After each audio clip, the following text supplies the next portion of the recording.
Oke, bismillahirrahmanirrahim. Assalamualaikum warahmatullahi wabarakatuh. Ya teman-teman, kita kembali lagi di Q&A, masih seputar Q&A. Untuk part 2 ya. Karena kemarin di video saya yang pertama itu ada ternyata juga beberapa pertanyaan yang baru juga dari teman-teman. Jadi saya coba rangkum lagi dan saya coba jelaskan sebisa mungkin eh, yang saya pahami. Sebenarnya sudah saya jelaskan juga yang bertanya di kolom komentar, tetapi biar semuanya juga bisa melihat dan mengetahui, saya coba jelaskan sedikit nanti di video ini. Karena memang bagi teman-teman yang baru tes itu ini hal yang baru, jadi memang wajar karena eh, gambaran-gambaran tentang lebih umumnya itu tentang ASN atau CPNS itu sebenarnya masih sangat kurang. Nah, jadi pada video kali ini saya coba rangkum beberapa pertanyaan. Kita mulai saja langsung di pertanyaan pertama, teman-teman. Nah, ini ada yang bertanya nih. Sebenarnya pertanyaannya itu lebih spesifik ke kalau tidak salah ya, penyuluh pertanyaan itu dia masuk jabatan fungsional atau pelaksana. Tetapi di sini saya coba buat secara umum pertanyaannya, yaitu formasi termasuk apakah formasi saya termasuk jabatan fungsional atau jabatan pelaksana. Nah, kembali ke konteks pertanyaannya tadi, teman-teman, itu saya jadikan langsung sebagai contoh saja. Jabatan fungsional, jabatan penyuluh pertanian. Sebenarnya itu kurang lengkap. Eh, Lengkapnya itu seperti ini: jabatan penyuluh pertanian ahli pertama. Nah, harus ada kata ahli pertamanya, karena jabatan penyuluhan itu tidak terlepas dari kata eh, ada ahli pertama, ahli muda, madya maupun utama. Itu merupakan jabatan fungsional, teman-teman. Nah, bagaimana kita teman-teman itu bisa membedakan apakah itu jabatannya jabatan fungsional atau jabatan pelaksana? Di sini saya tulis jabatan struktural karena kalau kita di eh, tempat kerja itu menyebut jabatan pelaksana ini dia masuk jabatan struktural atau non fungsional. Nah, jabatan fungsional kalau teman-teman lihat sangat gampang untuk membedakan. Misalnya untuk jabatan fungsional penyuluh pertanian itu atau secara umum ya, yang namanya jabatan fungsional itu dia tidak terlepas dari kata, kalau teman-teman lihat sebuah formasi ada yang namanya ahli pertama. Nah, itu sudah pas dia masuk jabatan fungsional. Mau itu pengawas benih tanaman, POPT, kemudian analis pasar. Kalau formasinya tertulis analis pasar pertanian ahli pertama. Nah, itu berarti dia jabatan fungsional. Atau juga pengawas benih pertanian, pengawas benih tanaman ahli pertama. Nah, berarti itu dia masuk dalam kategori jabatan fungsional. Tetapi dalam ya, ketika dalam suatu formasi tidak ada penyertaan kalimat ahli pertama dalam suatu jabatan, misalnya eh, biasanya ini teman-teman peranata komputer, nah, misalnya itu dia tidak termasuk sebagai jabatan fungsional atau dia dikategorikan sebagai jabatan pelaksana ini. Sehingga kalau teman-teman lihat di formasinya teman-teman itu yang namanya eh, rata-rata ya untuk formasi pertanian itu yang berhubungan dengan pertanian langsung itu rata-rata jabatannya itu jabatan fungsional. Nah, jarang lah di suatu instansi misalnya di pertanian itu dia ada jabatan yang pelaksana, kecuali mungkin khusus untuk yang misalnya peranata komputer atau perencana, itu dia kadang tidak termasuk sebagai jabatan fungsional. Yang murni jabatan fungsional itu dia eh, ada kata ahli atau ahli pertama. Nah, itu untuk kalau ahli itu teman-teman itu untuk kategori pendidikan S1. Nah, sedangkan untuk kategori pendidikan SLTA itu juga dia disebut jabatan fungsional tapi bukan ahli, tapi dia misalnya penyuluh pertanian terampil. Nah, itu dia masuk juga jabatan fungsional. Jadi tidak berpatokan di yang ahli ya. Yang ahli itu untuk kategori jenjang S1. atau strata 1. Nah, untuk yang ahli yang SLTA misalnya itu dia melekat kata terampil, misalnya pengawas benih tanaman terampil. Nah, itu dia masuk jabatan fungsional juga. Atau ahli analis pasar hasil pertanian terampil. Nah, itu juga masuk jabatan fungsional. Dan teman-teman lihat saja jenjang jabatan fungsional mulai dari yang kualifikasi ijazahnya SLTA sampai dengan S1. Kalau saya urutkan itu yang SLTA itu yang masuk jabatan fungsional itu misalnya dia mulai dari pemula, kemudian terampil, mahir, sampai dengan penyelia. Nah, itu masuk jabatan fungsional di golongan pendidikan SLTA. Sedangkan untuk yang S1 itu dia masuk di ahli pertama, kemudian ahli muda, ahli madya, dan ahli utama. Nah, itu adalah jenjang jabatan atau jenjang pangkat dari jabatan fungsional. Selain kata-kata itu tidak melekat di suatu formasi atau suatu jabatan, maka dia tidak disebut sebagai jabatan fungsional atau dia dikatakan sebagai jabatan pelaksana. Nah, selain ini teman-teman, selain kata ahli tadi dan yang sebagainya itu melekat pada sebuah formasi jabatan, kalau teman-teman sudah kerja sebenarnya ada hal lain juga yang membedakan jabatan fungsional dan jabatan pelaksana ini. Misalnya itu di tunjangan. Nah, jadi si jabatan orang yang menduduki jabatan fungsional ini dia memiliki ada yang namanya tunjangan fungsional yang melekat nanti di gajinya teman-teman. Sedangkan yang di jabatan pelaksana ini dia tidak memiliki tunjangan seperti yang teman-teman fungsional dapatkan. Nah, kemudian ada juga tunjangan-tunjangan lain yang tidak ada di jabatan pelaksana atau jabatan struktural ini. Nah, kalau teman-teman lihat nanti coba share lagi di Google perbedaan jabatan pelaksana dan fungsional. Pada intinya bahwa jabatan fungsional itu dia berfokus pada pelayanan fungsional yang membutuhkan keahlian maupun keterampilan tertentu. Nah, sedangkan jabatan pelaksana itu hanya berfokus pada pelaksanaan tugas yang berhubungan dengan administrasi atau hal-hal teknis. Jadi lebih banyak dia itu di ruangan lah, berhubungan dengan administrasi yang dan hal-hal teknis itu yang dikerjakan oleh si formasi jabatan pelaksana ini. Sedangkan yang fungsional itu kebanyakan dia di luar kantor lah.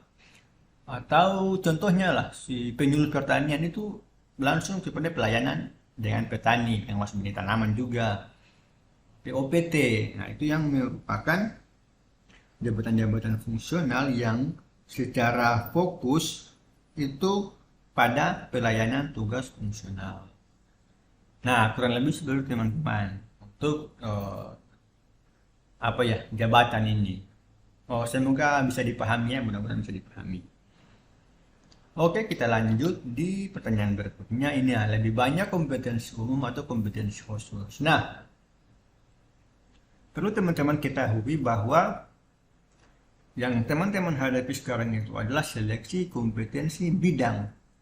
Nah, di kata seleksi kompetensi bidang saja ini teman-teman sudah bisa menafsirkanlah bahwa kalau yang namanya kompetensi bidang berarti itu soal-soal yang ada itu ingin mengetahui kemampuan teman-teman atau kompetensi teman-teman terhadap formasi yang teman-teman ambil.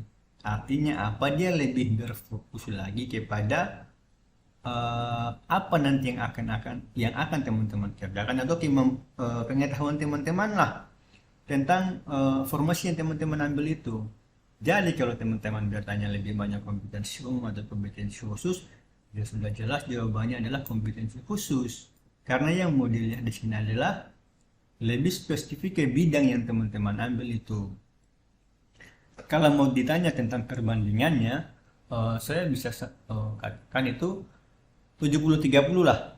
Untuk kompetensi khusus itu sekitar 70% soal-soalnya. Sedangkan untuk kompetensi umum, kalau menurut saya pribadi itu cuma perbandingannya seperti inilah. Nah, ini juga berdasarkan pengalaman saya, teman-teman. Karena yang namanya saja seleksi kompetensi bidang, otomatis dia lebih berfokus kepada hal-hal yang berhubungan dengan pekerjaan, ya. Bisa dikatakan pekerjaan lah, hal-hal yang berhubungan dengan pekerjaan atau apa sih yang dilakukan oleh orang yang nanti akan menduduki jabatan itu. Jadi diberikanlah soal-soal yang berhubungan dengan kompetensi khusus atau yang lebih spesifik dengan jabatan itu nanti. Kalau kompetensi umum ini, teman-teman, coba teman-teman lihat lagi kisi-kisinya ya, di kompetensi umum dan kompetensi khusus. Yang di kompetensi umum pasti dia menyebutkan bahwa pengetahuan-pengetahuan umum tentang misalnya pertanian atau regulasi-regulasi tentang jabatan ini atau hal-hal yang berhubungan dengan pertanian. Kurang lebih seperti itulah. Intinya sifatnya itu tidak mengerucut ke tugas jabatan, ke apa sih nanti yang akan dilakukan oleh orang yang akan menduduki formasi itu. Coba teman-teman lihat lagi. Jadi kalau bertanya lebih banyak kompetensi umum atau kompetensi khusus, ya saya pribadi berdasarkan pengalaman saya juga mengatakan bahwa lebih banyak itu di kompetensi khusus. Tetapi saya merekomendasikan teman-teman belajar saja sesuai di kisi-kisi itu, karena format soal setiap tahun itu kadang dia berubah. Tetapi beberapa tahun ini yang saya lihat memang soal-soal dari kisi-kisi itu dia lebih banyak perbandingannya di kompetensi khusus, bukan kompetensi umum. Nah, kenapa harus ada seleksi kompetensi bidang? Ya, supaya dia lebih mengerucut nanti soal-soal yang diberikan itu berhubungan dengan kompetensi-kompetensi khusus atau kemampuan teman-teman yang lebih spesifik yang mau dinilai itu tentang apa sih yang akan dikerjakan nanti oleh teman-teman jika sudah ada di dalam jabatan itu, atau pekerjaan dan jabatan itu sebenarnya apa. Kurang lebih seperti itu, teman-teman, untuk pertanyaan ini. Mudah-mudahan bisa dipahami juga. Nanti bisa diskusi lagi, bisa bertanya lagi kalau memang ada yang perlu dipahami. Insya Allah bisa, kalau ada waktu saya coba jelaskan lagi. Nah, kemudian ini bentuk soal hafalan, penerapan, atau keasusan. Ini agak bingung juga sebenarnya maksudnya seperti apa ya. Kalau hafalan, penerapan, kasus sebenarnya sama saja sih. Untuk beberapa formasi ya, karena ini kan tidak yang saya jelaskan di sini bukan untuk formasi khusus saja, tetapi beberapa formasi yang saya buat soal-soalnya itu berbeda-beda, teman-teman, pelaksanaan kerjanya di lapangan. Nah, kalau saya ambil contoh dari pengalaman saya di penyuluh pertanian, bentuk soalnya itu ya mewakili dari ketiga pertanyaan ini, hafalan, penerapan, kasus. Misalnya kalau berbicara tentang hafalan, itu apa sebenarnya hafalan? Hafalan maksudnya di sini apa? Apakah definisi-definisi? Ya, kalau definisi-definisi ada. Kemudian kalau mau disebutkan juga penerapan di sini juga maksudnya penerapan apa? Saya agak-agak bingung juga sebenarnya dengan yang namanya penerapan ini. Apakah hitungannya dimaksud, saya tidak terlalu paham. Nah, untuk yang berikutnya ini kasus.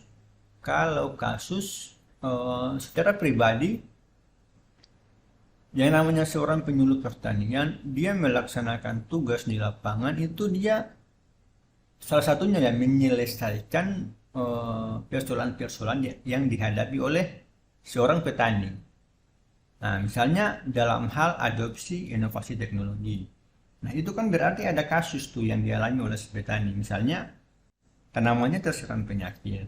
Nah, kita sebagai seorang petani, penyuluh melihat itu sebagai berarti sebuah kasus, sebuah permasalahan. Nah, apa yang akan nanti kita sampaikan oleh si petani ini, rekomendasi-rekomendasi inovasi teknologi untuk menyelesaikan kasus atau permasalahan yang dihadapi oleh si petani itu.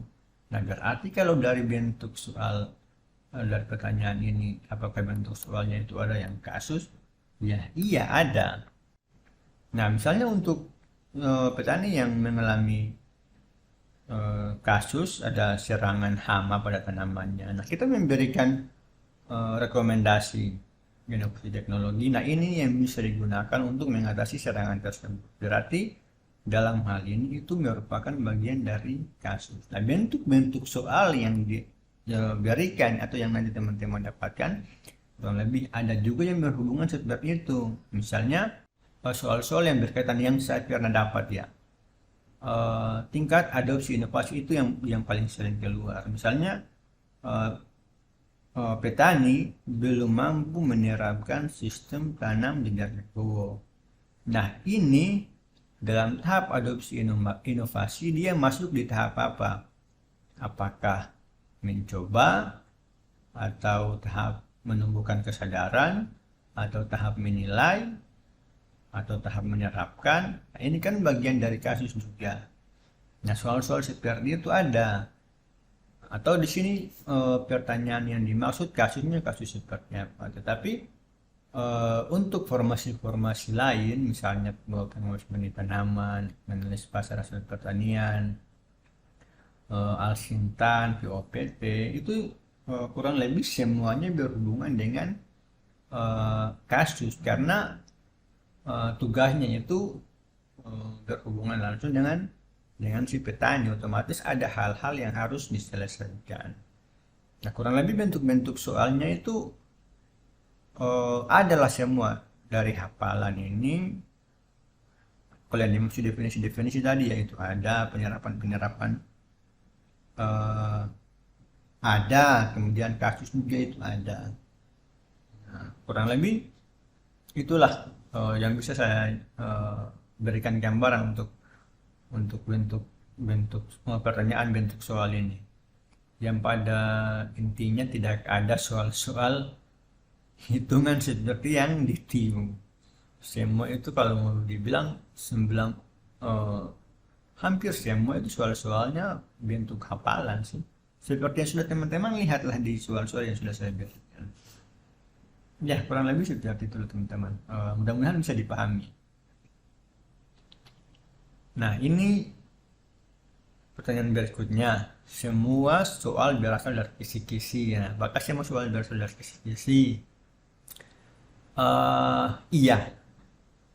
Jadi begini teman-teman, jangan sampai kita yang terbatas dalam mendapatkan materi untuk pembelajaran. Sehingga pada saat kita tes, ada soal-soal yang keluar tetapi belum pernah kita temui pada saat pembelajaran, lalu kita menganggap bahwa soal ini tidak ada di kisi-kisi. Karena untuk beberapa formasi, kalau kita melihat kisi-kisinya, itu materinya itu memang agak sulit dicari. Berbeda dengan penyuluh pertanian, itu memang komplit sekali materi-materi yang sudah ada. Dari kisi-kisinya itu hampir semua ada. Dan sangat gampang diakses ya untuk penyuluh pertanian. Tapi untuk jabatan-jabatan lain itu kadang masih sangat sulit untuk mencari materinya sesuai dengan kisi-kisi yang ada. Nah, kembali lagi di pertanyaan ini, apakah semua soal berasal dari kisi-kisi? Sudah pasti iya, soal-soal itu pasti berasal dari kisi-kisi. Kisi-kisi dikeluarkan itu untuk mempermudah teman-teman supaya ruang lingkup belajarnya itu tidak meluas kemana-mana, sehingga apa yang teman-teman pelajari nanti tidak terlalu banyak yang keluar dari konteks. Nah, makanya lah dibuat kisi-kisi, dan saya sangat yakin bahwa kisi-kisi itu sudah pasti soal-soalnya keluar dari pasti berasal dari situ. Untuk persentasenya ya mungkin 95% semua lah, karena dari pengalaman saya juga teman-teman itu bisa belajar dan alhamdulillah lulus itu semua dari kisi-kisi yang ada. Kembali lagi di apa yang sudah saya sebutkan tadi, bahwa itu sebenarnya berasal dari kurangnya kemampuan kita dalam akses materi dari kisi-kisi itu sebenarnya. Jadi ada yang beranggapan bahwa kisi-kisi itu tidak membantu atau soal-soalnya itu tidak sama dengan kisi-kisi. Nah, jadi silahkan teman-teman perbanyak referensi-referensi lagi untuk belajar sehingga lebih memudahkan teman-teman lah untuk belajar lagi.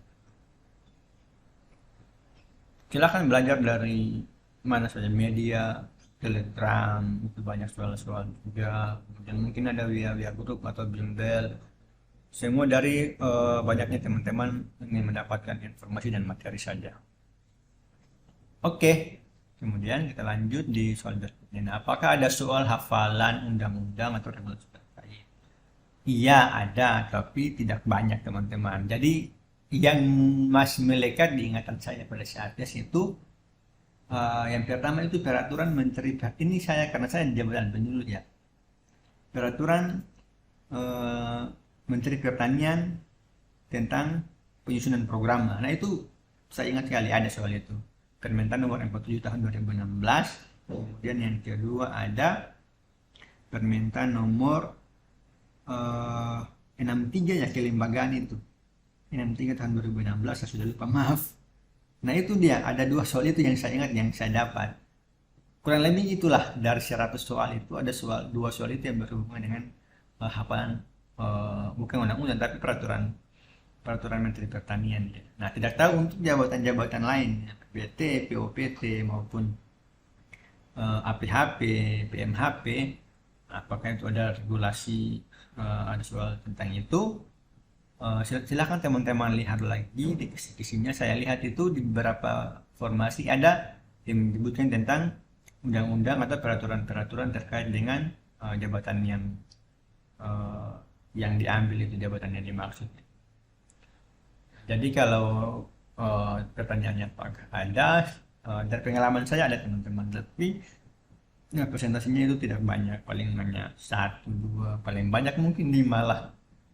Menurut saya ya, lebih seperti itu. Oke teman-teman, kurang lebih itu saja yang mungkin bisa saya sampaikan. Semoga bermanfaat. Tetap semangat, masih banyak waktu. Gunakan waktu sebaik mungkin, jangan sampai teman-teman misal nanti karena ini sampai di tahap SKB ini sudah bisa dibilang teman-teman itu sudah lolos 50% lah. Karena kalau teman-teman lolos SKB berarti teman-teman siap untuk terima SKPNS. Oke, mungkin itu saja yang bisa saya sampaikan. Kurang dan lebihnya mohon maaf sebesar-besarnya. Semoga apa yang saya sampaikan bisa membantu teman-teman bisa lulus di tahun ini. Amin. Assalamualaikum warahmatullahi wabarakatuh.